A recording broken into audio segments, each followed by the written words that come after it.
आज बनाते एलाम high protein and gluten free simple and nutritious dosa.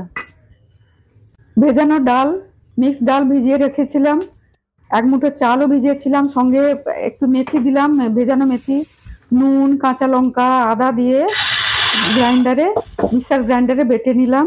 তাওয়াতে একটু সামান্য তেল দিয়ে ধোসার আকারে ওটা বানিয়ে নিলাম।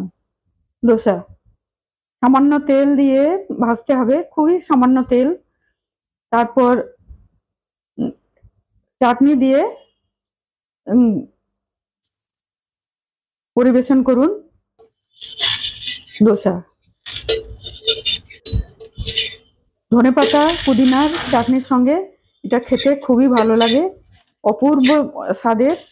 বাচ্চা বড় সবাই এটাকে এনজয় করতে পারেন। মিক্স ডাল ধোসা খেয়ে দেখি তো কেমন হয়েছে।